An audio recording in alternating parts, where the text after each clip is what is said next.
Valy mifankahita indray ry hava-malala tafaraka indray isika amin'izao fiarahana mandinika ny drafitr'Andriamanitra ho anao izao. Ny loha hevitra androany dia hoe tanjona farany irian'Andriamanitra ho anao. Manana tanjona farany Andriamanitra ho anao. Engany mba ho raisinao izany androany. Mialohan'ny iarahantsika manady ady izany dia andeha isika hivavaka isika. Misaotra Tompo satria nomenao anay indray ny fotoana ahafahanay miara-mianatra. Koa meteza hiaraka aminay. Koa izao mpanomponao izay miaraka amiko izao ankehitriny dia anapa-kevitra izy hanolo tena ho anao.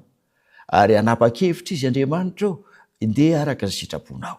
Momba azy, mitantana azy, ka mba ho azo ny tanjona fara izay irianao ho an'ny olombelona rehetra. Kanefa fantatray fa tsy ny rehetra no handray izany fa izay manaiky anao irery ihany. Koa meteza ho namanay ianao minaran'i Jesosy. Amen.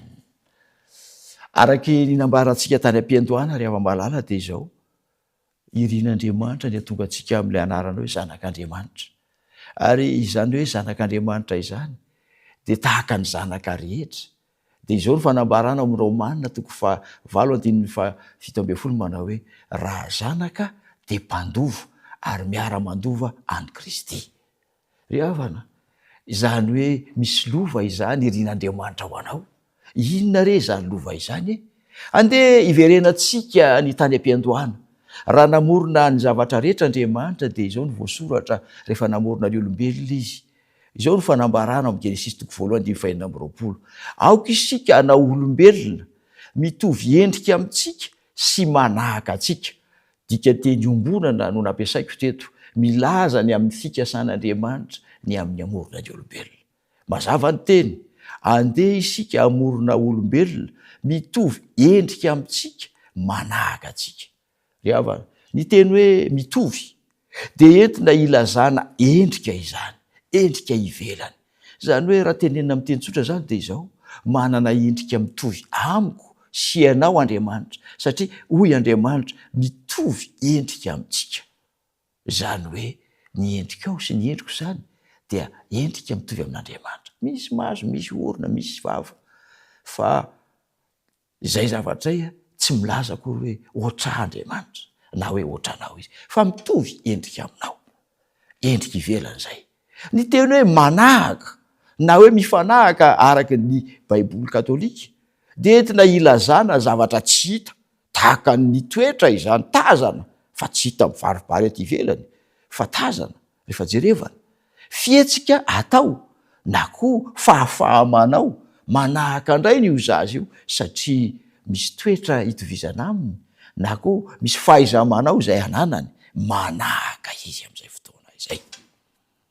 Izao anefany, izay teny hoe manahaka izay koa dia mamaritra ny fanirian'Andriamanitra izay irian'Andriamanitra mba ho ao amin'ny olombelona. Andriamanitra dia tsy mety maty satria tsy maty izy. Andriamanitra dia tsy mety maty. Dia ny irian'Andriamanitra hanana izany toetra izany koa ny olombelona, tsy hoe tsy ho fety ho faty, fa mba hanana ny fahavelomana tsisy fetra. Saingy nasiana Andriamanitra fepetra izay fahavelomana tsisy fetra izay. Dia izao ny voasoratra ao amin'ilay Genesis 2:2-7. Vakitsika izany teny izany. Ilay fepetra izay ahafahantsika manana izany atao hoe fahavelomana tsy misy fetra izany. Izao no voambara tamin'ilay olona voalohany. Ary Jehovahandriamanitra nandidy andray lehilahy ka nanao hoe ny hazo rehetra amin'ny sady dia azonao hinanana ihany, fa ny hazo fahalalana ny tsara sy ny ratsy dia aza hinanana, fa amin'ny andro izay hinananao azy dia ho faty tokoa ianao. Ry havana, amin'ny andro izay hinananao azy dia ho faty tokoa ianao. Rehefa vakitsika soratra masina ao amin'ny Genesis 3:7 dia izao fanambaran'Andriamanitra tamin'ny olombelona, indrindra fa ny lehilahy.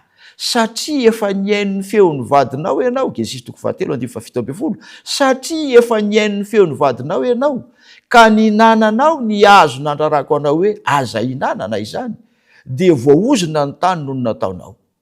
Dia lazain'Andriamanitra fa manjary mafy ny asa, misy tsilo sy hery, mafy ny tany, mariry, tsy mamoaka vokatra tsara intsony.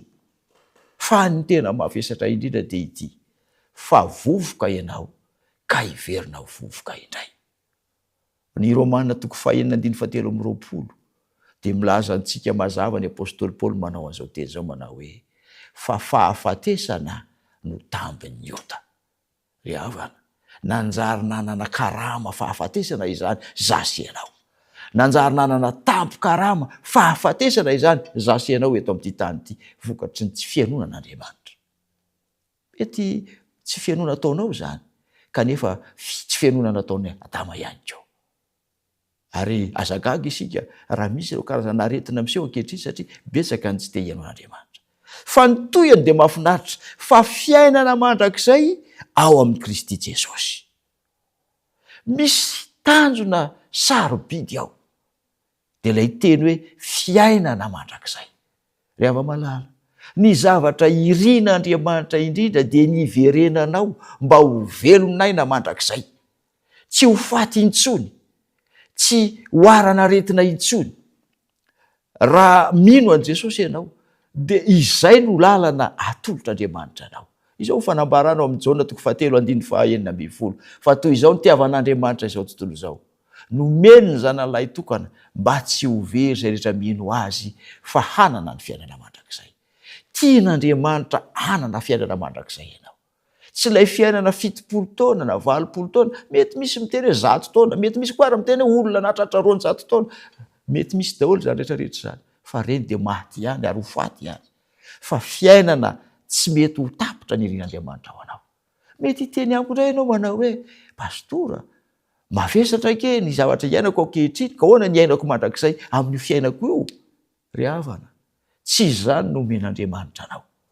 Rehefa vakiantsika ny soratra masina, rehefa vakiantsika ny fanambarana ao amin'ny Apokalipsy 1:20, rehefa milaza ny amin'ny fiverenan'ilay tany vaovao sy lanitra vaovao Andriamanitra, izay tany vaovao tsy mitovy amin'ilay tany iainantsika ity, dia izao ny fanambarany manao hoe ary nahita lanitra vaovao sy tany vaovao aho, fa efa lasa ny lanitra voalohany sy ny tany voalohany, ary ny ranomasina tsy misy intsony.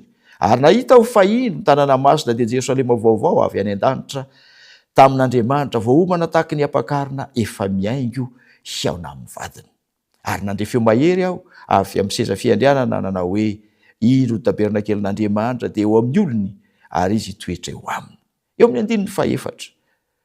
Ary ho fafany ny ranomaso rehetra amin'ny masony, ary tsisy fahafatesana intsony, sady tsisy alahelo intsony, tsy misy fitarainana na fanaitainana, fa efa lasa ny zavatra taloha.